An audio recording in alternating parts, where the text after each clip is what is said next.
Genesis 49, and we are almost at the conclusion of the book of Genesis. If you recall, at the end of chapter 48, we were looking at Jacob adopting the children of Joseph, Ephraim, and Manasseh. And Manasseh, being the elder, did not receive the right hand blessing of Jacob, and he crossed his hand, and so we saw that incident. But right at the end of chapter 49, we read that Jacob was getting really old, and he reminded Joseph to make sure that he is buried in the same place as his forefathers.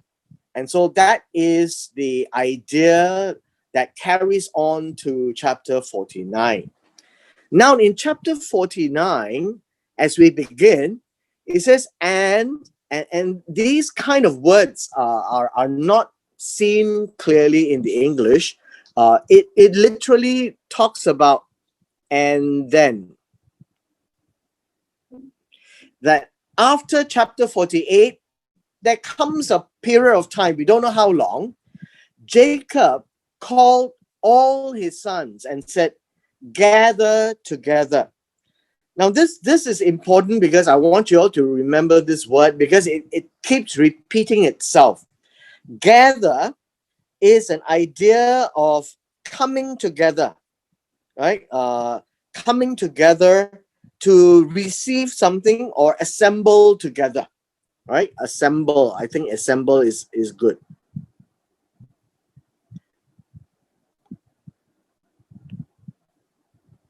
So Jacob asked them to all come together that I may tell you what shall befall you. Now this word befall, I think we can use the word encounter. What they will meet in the future. But the highlight will be this, the last days. Now, many people talk about end times and things of that nature. This word refers to the end days, the last days. So essentially, you would see chapter 49, although framed as a time where Jacob blesses his 12 sons, it is actually prophetic. So I would just put this word here. And if you are keen in end times studies or eschatology, this really is a time where Jacob speaks of what is going to happen to the 12 sons, but not directly the 12 sons, but their descendants that will come after them. And so that's why it's called prophetic, and it will go all the way to the end days or the last days.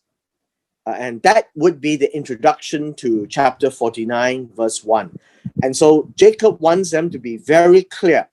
Now, obviously, many things are unclear, even for myself. So as we go on, I'll let you know that there are things which is difficult to express and explain as well. But it's important for us to then realize that these are words that Jacob is speaking and is now recorded for us to read. And this was written many thousands of years ago, right? Essentially, if we talk about us today, this would be maybe 2,500, easily 2,500 years. 2,500, about 3,500 years ago. And that was a long time. And still, many of these things have not come to pass because it is yet not the end days. So now let us begin. Gather together and hear. And the word hear, as usual, I think it's important for us to remember each time we read the word hear, the Shema, it is to listen to the words, to understand, and to hear properly and to do what is told. And so these are the things, right? You hear, you sons of Jacob, and listen to Israel, your father. These are, remember, common ways of saying the same thing twice is to pay attention. So gather together, hear you sons of Yaakov, and listen to Israel, your father. Throughout the Hebrew writings, especially when we were reading the Hebrew Old Testament, you will always find that you can see how it is saying the same thing twice, sometimes three times, as a matter of emphasis, right? As a matter of emphasis. So now let's begin. We start with the first son, because the way that Jacob expressed his blessings, we call blessings, but maybe we could say prophetic words with regards to the 12 sons. And Jacob pronounces all this in a what we call a chronological fashion, from the oldest son to the youngest son. And so the first one is Reuben. Reuben is the firstborn. And as you know, in the Hebrew culture as well as the Oriental culture, the firstborn is the most important because it reflects the strength of the father. He is the eldest. He is the he represents the dynasty of the father. He represents the name of the father. He represents the birthright. Right? You can also talk about the birthright, and so on and so forth. And so it is the excellency of dignity, the excellency of power. Now, all of these are accorded to what we call the firstborn, right? And so you would think that Reuben would be doubly blessed, and that is what firstborn people are, right? If you recall the story of the prodigal son was the second son. The first son would be someone called the firstborn, like Reuben, and the firstborn will always be blessed double. And so the reason being is it's the nature of the understanding of the firstborn. But we come to verse 4. He says, unstable as water. Now, the idea here is reckless. Unstable here is reckless or unbridled. What do you mean by unbridled? Unbridled basically is to say that he just do what he likes, right? Because water can flow anywhere. And so it says, you are reckless as the eldest, and you shall not excel. Now, this is a bit uncertain, but I think this would probably tell us that you shall not be, how should we say? You should not remain as firstborn. Meaning the privileges as the firstborn does not remain with Reuben. Why? Because you went up to your father's bed, you defiled it, and he went up on my couch. Now, this is a story that I think, how would you say? This was in Genesis chapter 35 and in verse 22. You can read more in First Chronicles chapter 5 verse 1. And it says this, that at that point in time, Reuven had sex with Bilhah. And this is called the father's concubine. Now, if you remember, Jacob had two wives. So let's draw it here. Jacob had two wives. And the first one is Leah. And the second one is Rachel. And they had handmaids. And Leah was Bilhah and Zilpah. Both the handmaids are called concubines, and Leah and Rachel are called the women that were properly given in hand by Laban. But nevertheless, the 12 sons of Jacob came from all the four women. And in this case, what happened was Reuven, in chapter 35 of Genesis, had sex with Bilhah. And this is called defiling your father's bed. Now, the word defile comes from the understanding of polluting, right? Pollute or desecrate. Desecrate.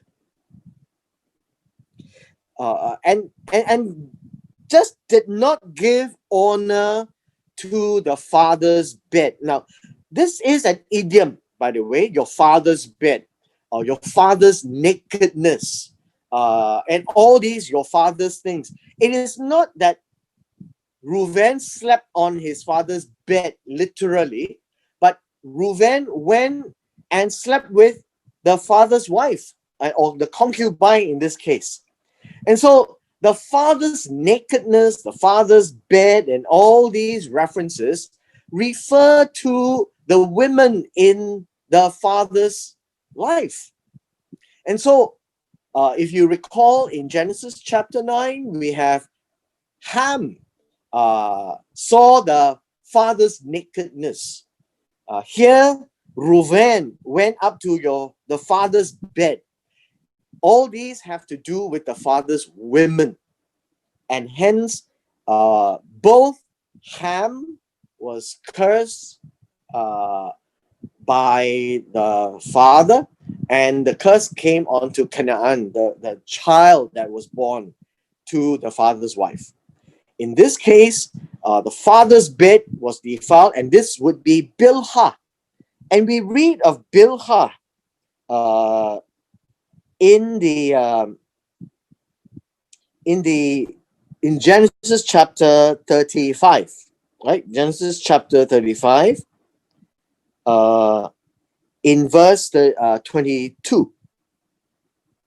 And so we know this as an idiom.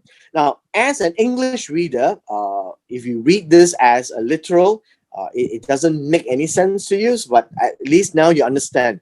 And because of this act of Reuven, being called unstable, reckless, he didn't think about his own position.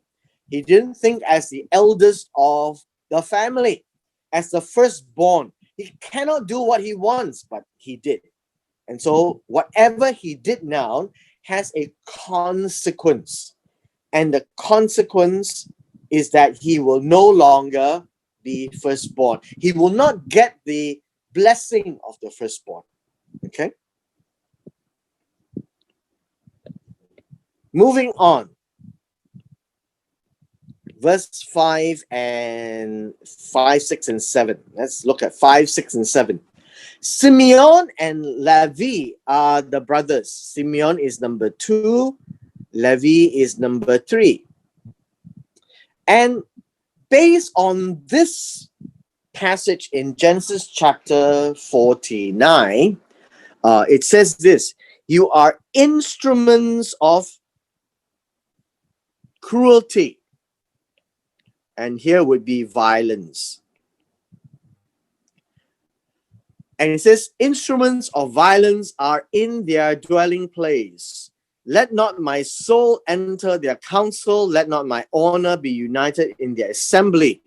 For in their anger they slew a man, and in their self-will they hamstrung an ox. Curse be their anger, it is fierce. In their wrath, it is cruel. Again, these are two statements that speaks the same thing, right? I will divide them in Jacob and scatter them in Israel. Again, whenever you read these statements, it joins two concepts together by saying the same thing in two different ways, right? One is about anger, one is about wrath, but it is fierce and cruel. I will divide them in Jacob, scatter them in Israel. Same person. And this means that they are going to be dispersed amongst the land, amongst the brothers. Reason being is that they have a fierce temper. And what exactly did they do? If you remember, how should we say?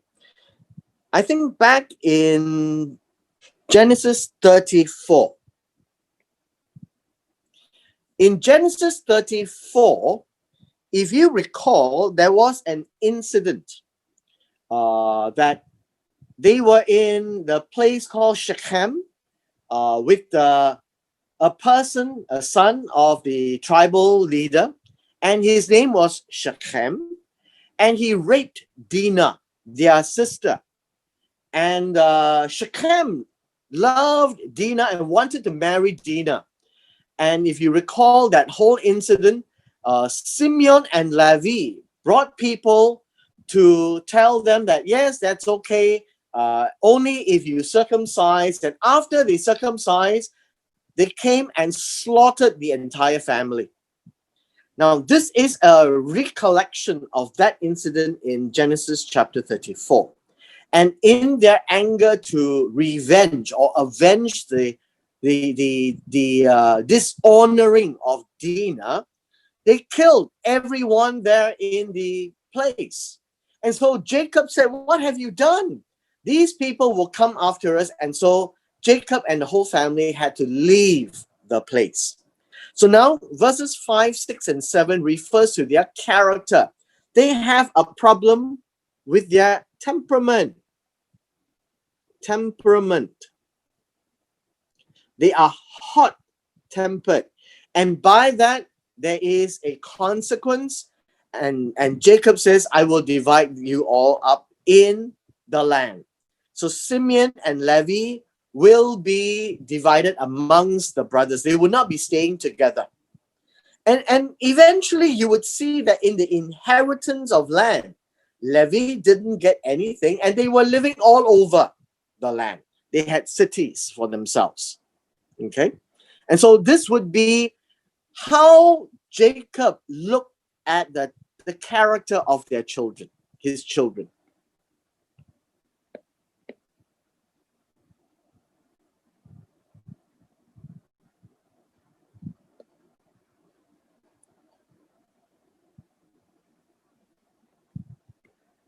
Now we look at verse 8. Verse 8 speaks about Yehuda, Judah. Judah is the fourth son. And so he says, and you remember what Judah did, right? Judah gave himself as a guarantee for his brother Benjamin when Joseph asked for Benjamin to be brought to Egypt when they went to buy food. And so essentially Judah became a very important figure in the mind of Jacob, because he was willing to stand as a guarantee that nothing will happen to Benjamin. And so Judah, you whom your brothers shall praise. So remember, all the brothers will praise Yehuda. And you must understand, the idea here is not just praise, but to look up to, directed to. This is important. Everyone will be seen by him, because the word here is yada. And the word praise is yada. It gives us the word Torah. Instructed, directed. And so someone will come out of Judah to do this, to lead. Your hand shall be on the neck of your enemies. And not only to lead, but to fight. Your father's children shall bow down before you. This is an important thing, and this would be, bowing down is literally to, we have always translated this as worship. But it really is to pay honor. And to pay honor is a Hebrew culture or the Middle Eastern culture. When you meet somebody who is greater than you, you bow down, face to the ground.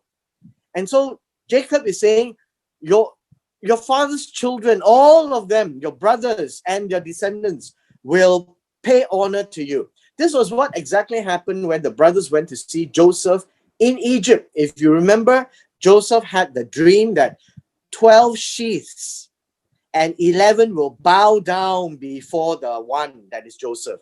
Then there were 12 stars and sun and moon, and everyone bowed down to that one star. That is the same word, bow down. Is to pay honor, although it's translated as the word worship.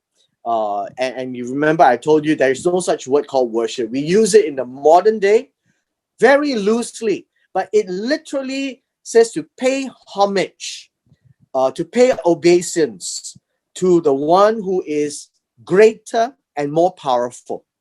And so this is probably looking at a prophecy that someone from the tribe of Judah will be the one that everyone looks up to. Verse 9, Judah is the lion's whelp. And this English word whelp is very strange. This is a cub, a young lion. Judah is a young lion, right? From the prey, my son, you have gone up. He bows down and lies down as a lion. Always look at these words. As means not a real lion, but with a character of a lion. And as a lion, who shall rouse him? The idea of rouse is to make him rise, right? Make him stand up. Because he's lying down, who is going to make him stand up? So nobody will touch him because he is an animal of great power. So that's the character of Judah and Judah's, what we call it, descendants. Now, one of the things that you realize is Judah's descendants are Jews. So technically speaking, Judah's descendants are called Jews.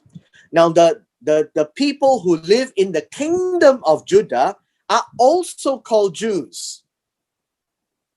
And that will include Benjamin and some of the other tribes from the northern who came down to live there. They are called Jews. And so be aware that the word Jews need not only mean the descendants of Judah, it can also mean the people who lived from the Judea province or the southern kingdom of Judah. Now, this is how they refer at this point in time, the descendants of Judah, truly the tribe of Judah. And someone will come from Judah who will be looking up to them. So everyone will be looking up to the Jews. Now, interestingly, we see that the Jews are taking a prominent role. Now, when I talk about the Jews, I am speaking about the tribe of Judah, not merely the people who are in the state of Israel today. Now, the other one is this, the scepter, the rod. Now, understand the rod. This would be a shepherd's staff.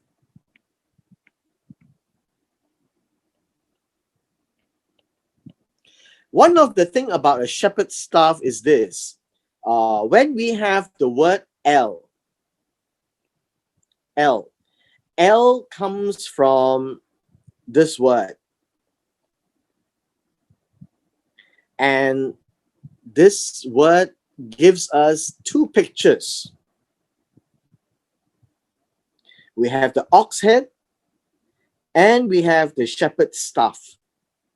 And this word L gives us one of power.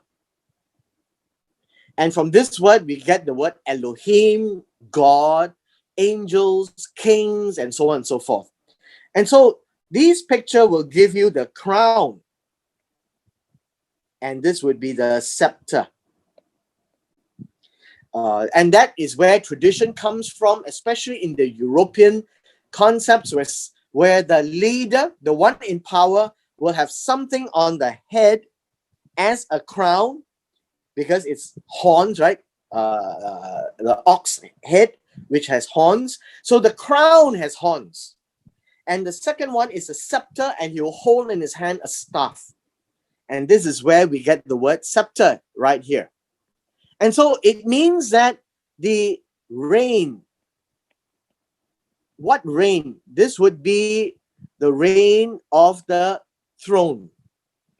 The reign of the throne will not leave Judah, which means that the kingship will stay with Judah, nor a lawgiver from between his feet until Shiloh comes. And to him shall be the obedience of the people. And this is prophetic to the Messiah. Right? To him shall be the obedience of the people, binding his donkey to the vine, his donkey's colt to a choice vine. Again, this is talking about a donkey, not two animals, but one. And then he says, he washed his garments in wine, his clothes in the blood of grapes. Wine here would be yayin, and basically all of these refer to blood.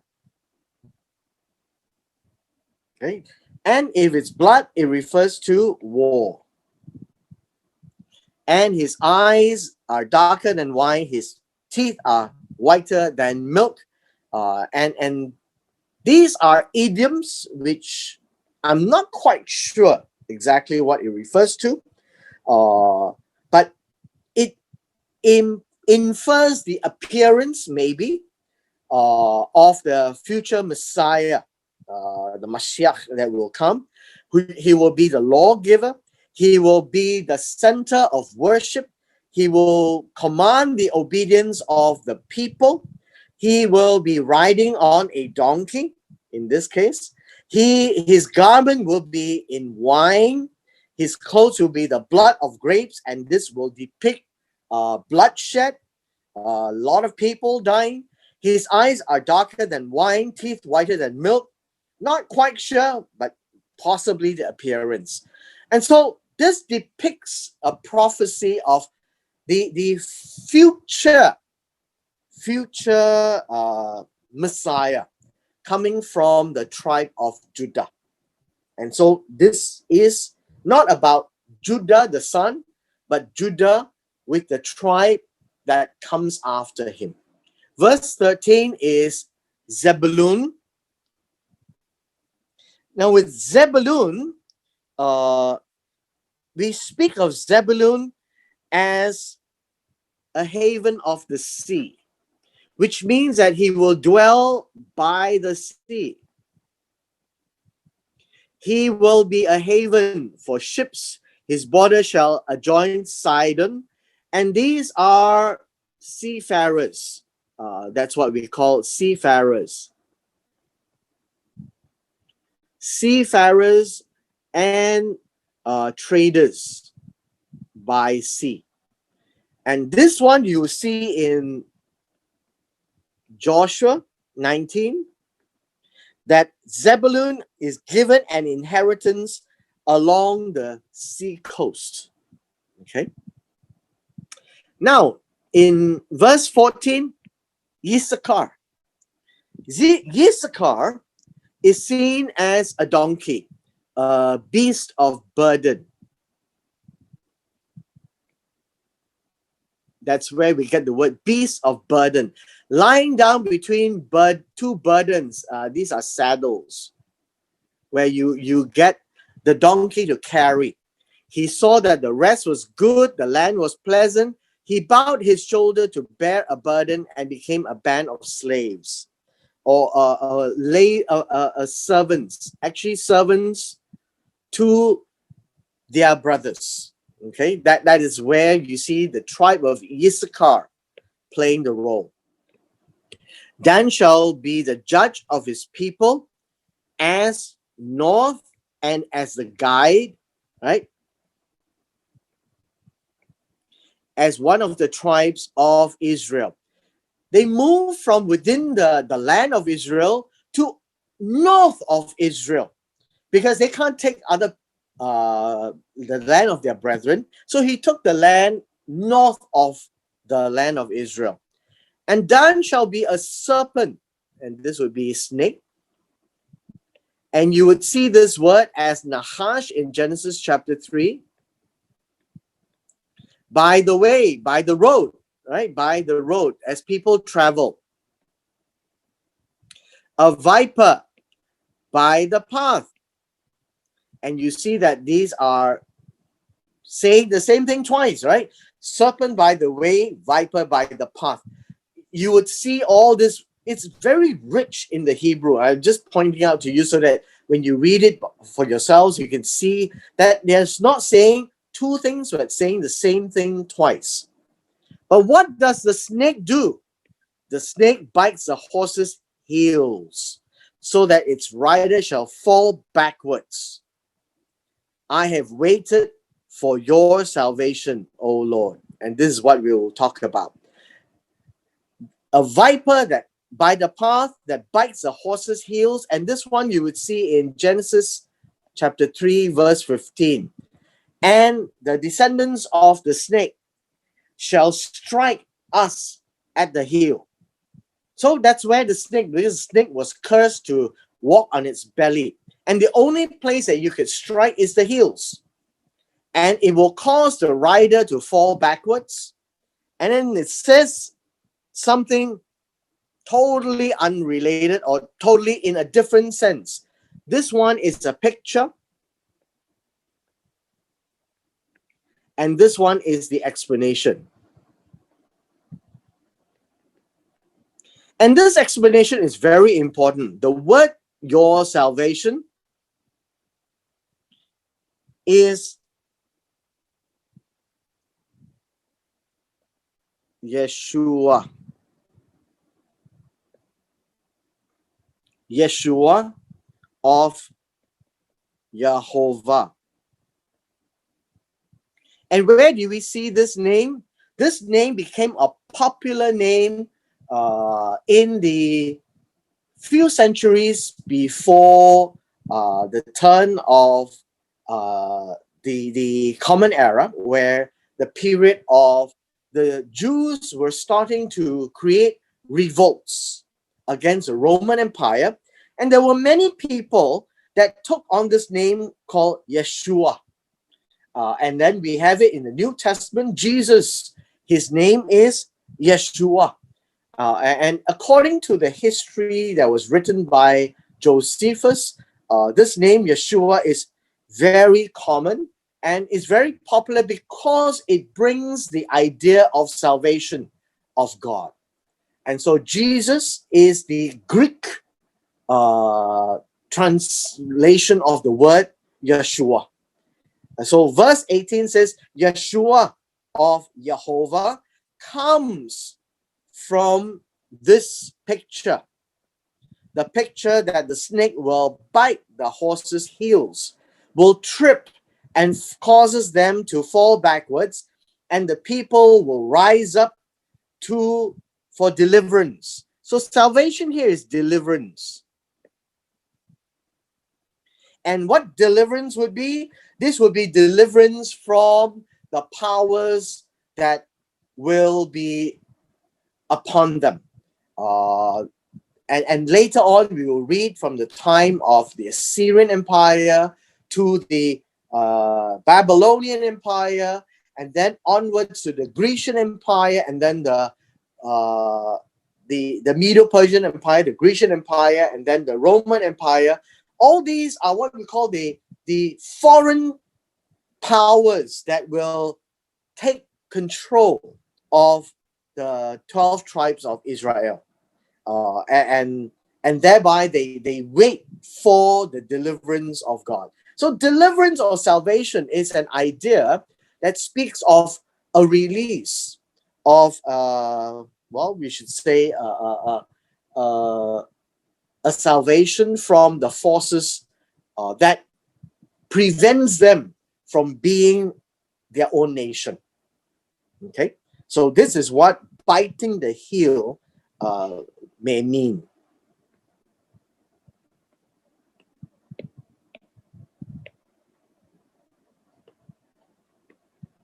Verse 19 is about God. God is like a troop, right? God is a time where there were children coming out. I'm like having a troop of children. So God talks about a troop that shall tramp upon him, but he will triumph at last. So which means this, that he would be in submission, but he will be victorious. Victorious.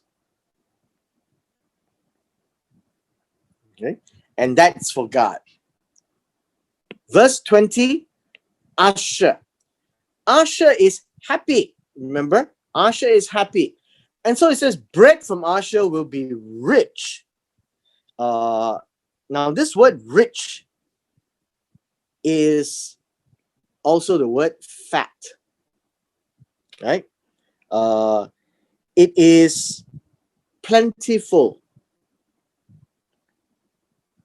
It is an adjective. It's fat, it's plentiful, and it gives the idea that it's very nice. It's one of the best. Okay, and he shall yield royal dainties.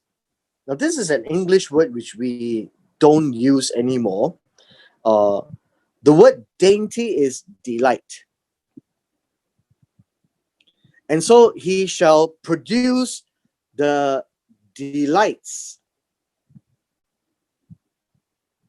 of royals. So basically, you see that the food that it produces, or the bread that it produces, is so good that it's fit for the king. And so Asher would be denoted as one who is very smart in planting, right? Agriculture. Naphtali is a deer let loose. This is an interesting thought. This would be a female deer. So it's doe, right? It's doe, a deer, a female deer. And he's like a female deer, very graceful, right? Very graceful. And he has, well, how would you say? He has beauty with words. The way he speaks is like a deer. Now, it's not our normal illustration that we use, right? So all of these are very Hebrew. And so the picture of a deer, graceful, beautiful, and the words come out is beautiful as well. Why? Now, this is what I want to let you know. The Hebrew language is an active language. The Hebrew language is also a visual language that you can visualize in your mind. You can have an image. And so beautiful words is not anything that you can imagine, but it is the image that will create in your mind that denotes beauty. Right? That's like a deer, right? That's what Naphtali is all about. Now let us come towards the close. Joseph. Now, there are two brothers that Jacob paid particular attention to. If you recall, just now, Jacob paid special attention to Judah. Now Jacob is paying special attention to Joseph. And in the traditional Jewish thinking, there is a possibility that the Messiah will come from both the tribes of Judah and Joseph, each playing a different role. And so let's take a look at what Jacob speaks about the descendants of Joseph. He said that Joseph is a fruitful branch. Why is it a fruitful branch? Now you need to understand that this picture here is to depict a tree. That Joseph has a tree that has very fruitful branches. And the branches is by a well, and his branches run over the wall. And it talks about a tree, that has wide-reaching branches, right? Wide-reaching branches. And the picture here is it crosses borders. That is something which we have to figure out, right? It runs over the wall. It goes beyond his borders. It means that Joseph is able to reach out. And if you remember what Joseph did in Egypt, his influence is across the lands beyond Egypt. Even in Canaan, Jacob and his family came into Egypt through the influence of Joseph, who had prepared the food. Then the archers have bitterly grieved him, shot at him, and hated him. His bow remained in strength. The arms were made strong by the hands of the mighty God of Yaakov. For there is the shepherd, the stone of Israel. So it talks about strength and power. And this seems to look at an army, right? It seems to portray an army, and that's the kind of picture that's given here about Joseph. And by the God of your father who will help you, by the Almighty who will bless you, and these are names: God of your father, the mighty God of Jacob, the Almighty El Shaddai. These are names that were given to Abraham, Isaac, and Jacob. And this is where God is going to be with the descendant of Joseph, with blessings above, blessings of the deep that lies beneath. What is the deep? This is Genesis 1 verse 2, of the deep, and blessings of the breast of the womb. These are the best things in life that will come to the descendants of Joseph. The blessings of your father has excelled the blessings of my ancestors to the uttermost bound of the everlasting hills. They shall be on the head of Joseph, on the crown of the head of him who was separate from his brothers. This is a reminder of what had happened to Joseph. And because Joseph was the son that Jacob loved the most, he was also the son that Jacob blessed the most. And you can see here that the blessing of Reuben, of the firstborn, is now given to Joseph.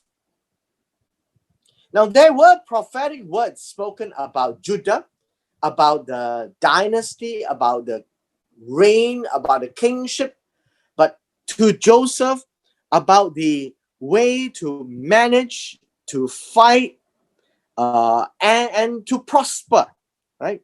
So that is a picture which some of the traditional Jewish thinking is that a Messiah could come out from Joseph as well, because of what is described here in the book of 49th chapter of Genesis.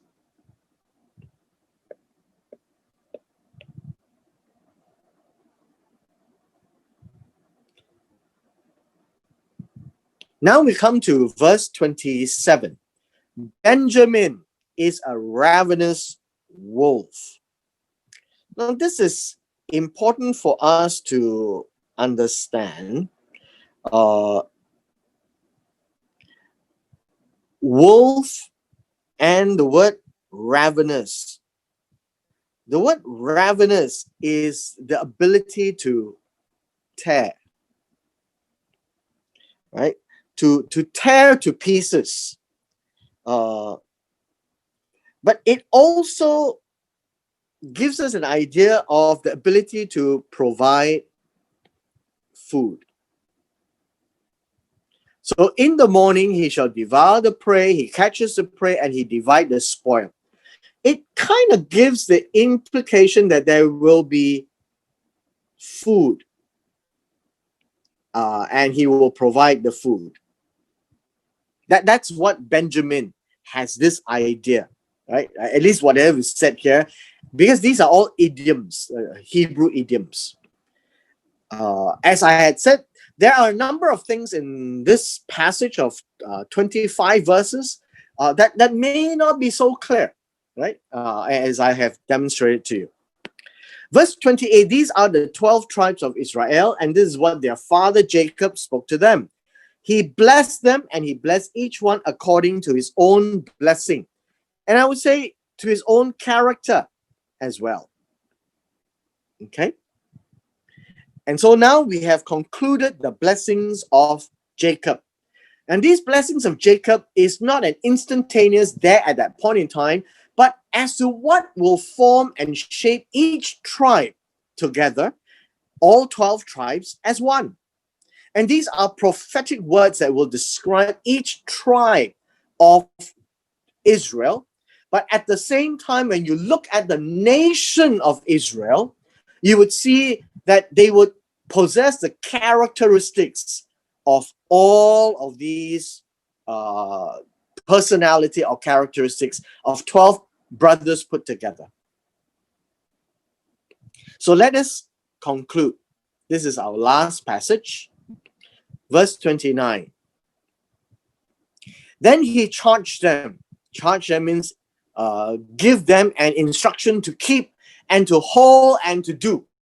Right? I am to be gathered. Again, to be gathered. Just now, gather together. No? Same word, but in a different context. He's saying that he will be dying. This is a Hebrew idiom. Gathered to my people is an idiom that he's going to be joining the forefathers. So bury me with my fathers in a cave that is in the field of Ephron the Hittite, in a cave that is in the field of Machpelah, which is before Mamre in the land of Canaan, which Abraham bought with the field of Ephron the Hittite as a possession for a burial place. Remember, when Abraham was in the land of Hebron, he bought this place. He didn't want to be given, although they wanted to give him. He said he will buy it so that he owns it rightfully and legally. Because the land hasn't been given to him as a possession. It will be given to Abraham's descendants after 400 years to be a possession. Now, Jacob reminded them Who was buried in this place? Abraham, Sarah, Isaac, Rebecca, and Leah. Now, Rachel was not buried because before he arrived back in this place, Rachel died while giving birth to Benjamin. So she was buried in Hebron. Verse 32, the field and the cave that is there were purchased from the son of Heth. Verse 33, and when Jacob had finished commanding his sons, he drew his feet up into the bed, breathed his last, and was gathered to his people. So you notice the word gathered to his people means to die, to join the forefathers. This is an expression. So they don't use the word and he died. It's a very, very image-driven phrase that he is now leaving this world. He is breathing his last breath. Now notice, breathing the last breath is also an idiom of dying, right? He drew his feet up into the bed, denotes what he was doing. He was preparing himself to lie there on the bed to sleep. He breathed his last as an idiom that's the end. He died. And he was gathered to his people to tell where he's going. So you can see that this is all very imagery, very vivid. After talking, he put his feet on the bed, on the couch where he was lying down. He breathed his last breath. He drew his last breath. It's an idiom that was it. He was gathered to his people. It's an idiom that he joined the forefathers, right? He joined his forefathers. And with this, we come to the end of chapter 49. Any questions? Pastor, when you bow to the, when we were reading just now, bowing down is actually paying homage or Yes. worship. But as Christian today, if we were to go to the graveyard and we hold flowers and we bow, is that also similar to this paying homage? Or Yes. is it worship? Yeah. See, remember I mentioned just now, the word worship is a modern word. There is no such concept in the Bible terms, both in the Greek as well as in the Hebrew. And so when people bow down to their gods, then they call it worship. And when you bow down to a person, you call it homage. The Hebrew doesn't separate it so clearly. So when you bow down, you're actually treating the one that you bow towards as somebody who is honorable, somebody who's more powerful, and that's a sign of respect. Now, but one thing that you need to understand, that this word bow down in the Hebrew is literally bowing all the way face to the ground.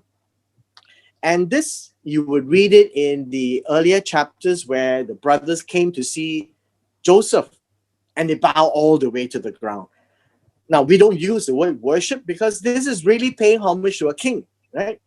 And hence, that is how we should read the word, is to bow down, pay respect, give honor.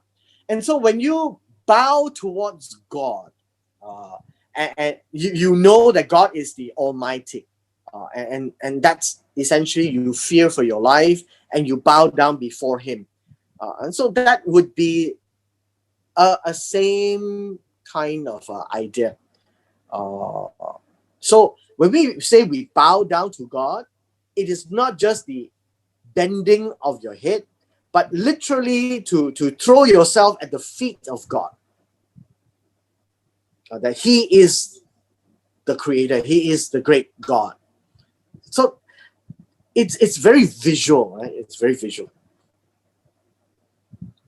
So are we supposed to bow, but not fully to the ground, but just bow to the dead as That's Christians? not an issue at all. In fact, I think we may have misconstrued the act of bowing as worship. So if you take away the word worship, bowing is bowing. And bowing is a symbol or a gesture of respect and honor that you pay to the one that you're bowing down to.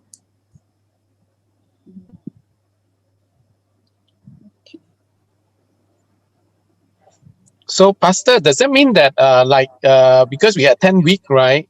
Yeah. Then but then the Taoists or the Buddhists, they would okay, we don't. It's not the joss sticks now, but is is it right for us to bow as what they were doing?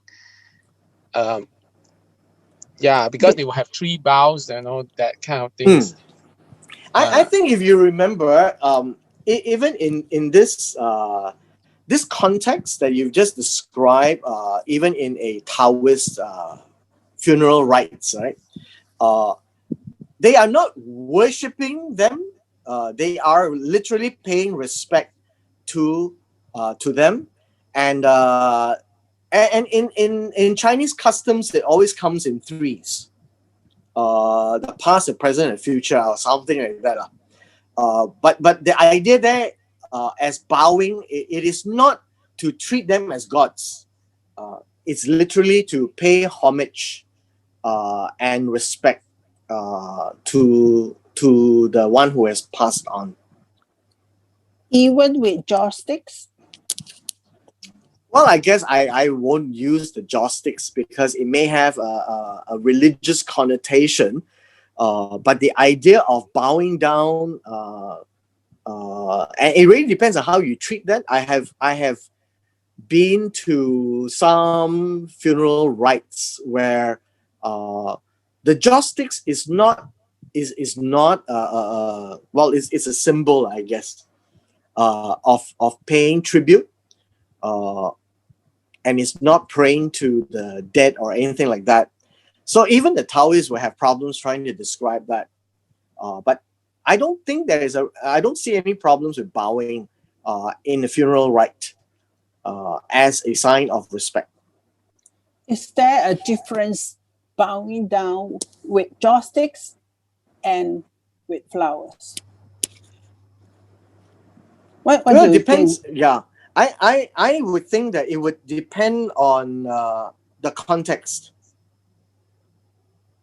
The I mean, context because of in Chinese culture, when right. you were to hold the joss sticks, it's Ah. more or less like worshipping, like to God, Again, towards yeah. God, and not people. Again, I'll tell you, that's not what they mean at Oh, all. is it? Yeah. They can differentiate between God and man. Joss sticks is a symbol of a respect. Like you hold flowers is the same. Why you hold something? The Bible never tells us to hold flowers. So So it is modern. very much man's way of treating honor.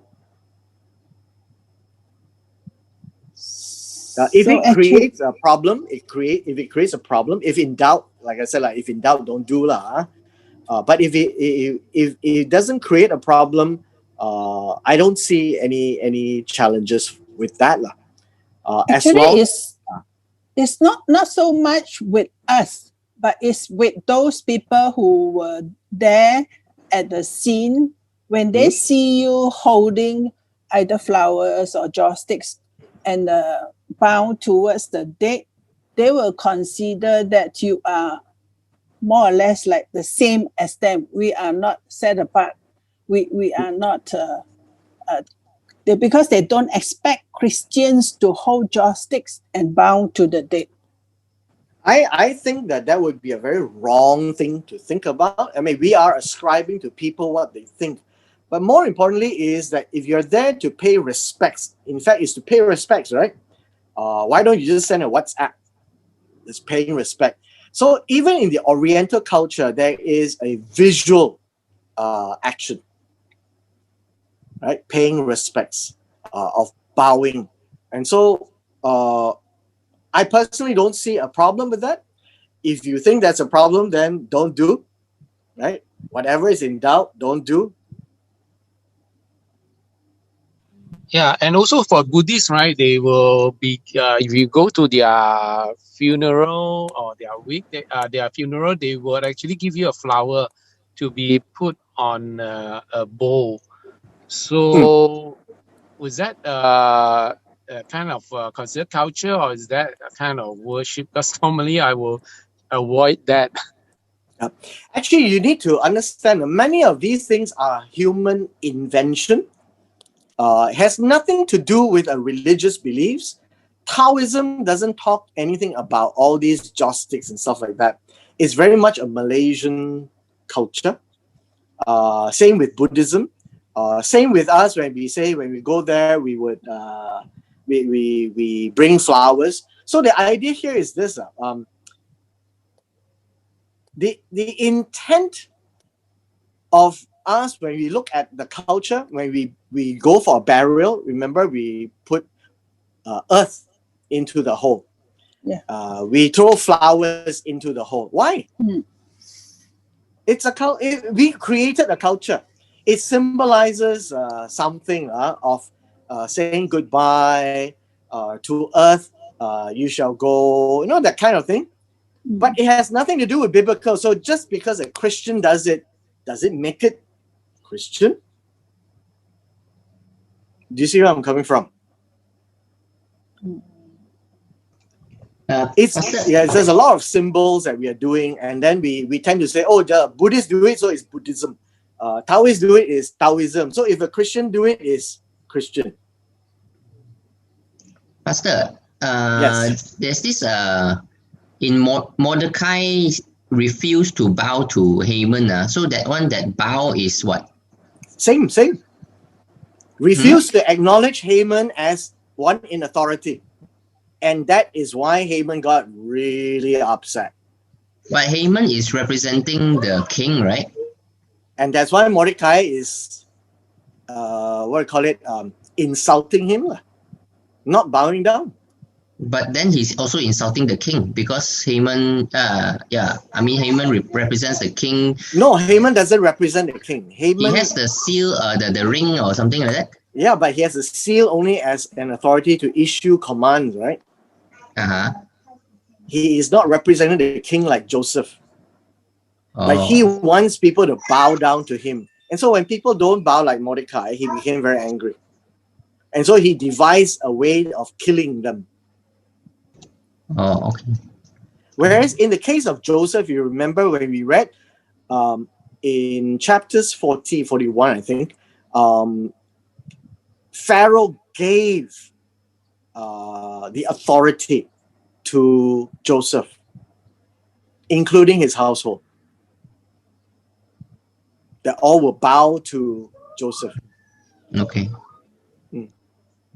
So understand this word bow down has no English word called worship. It's just that we put it there to try to differentiate. I personally would leave it as bow down and for you to then interpret it, which is better.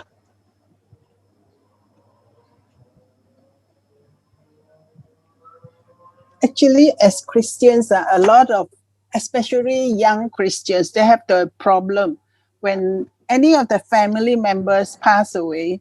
So during the wake service, even if it's a Chinese culture, so the Christians will be asked to carry out whatever the non-Christians family members do.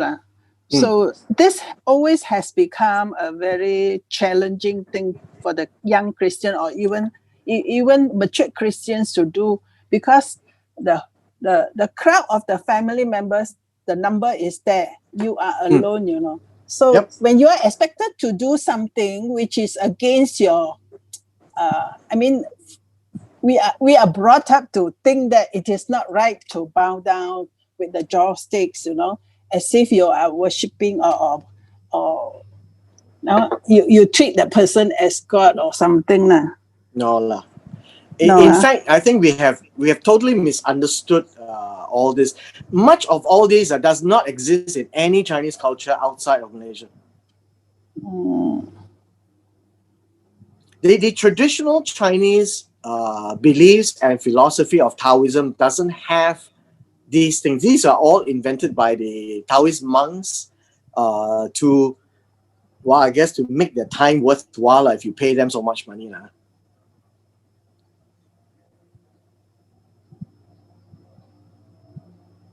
But bowing down has always been an Oriental culture.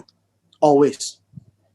Yeah, Pastor, actually the joysticks has got nothing to do with religion, isn't it? Because even in the Old Testament, they use joysticks. Incense. Incense lah. Incense. Same thing. So joysticks is an incense.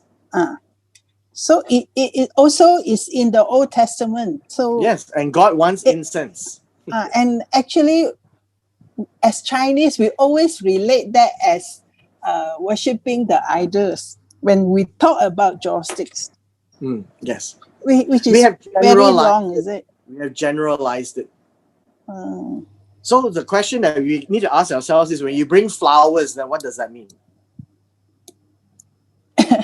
To replace the joysticks.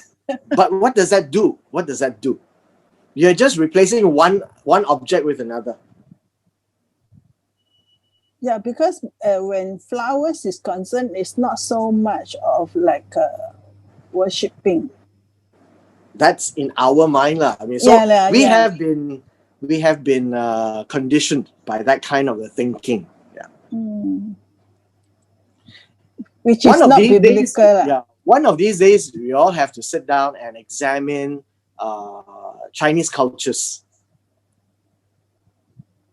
and beliefs, because it is important for us not to misrepresent them, and also at the same time, we do not have to cause stress to ourselves, because we are living amidst people who have this kind of culture.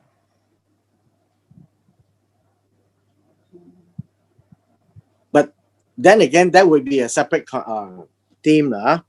But this one you need to understand is, as a summary, Judah and Joseph are the two sons that Jacob had paid serious attention to, which also means that in the last days, they will come up to demonstrate certain characteristics of salvation. That will be the end times. Yes, that will be the end times.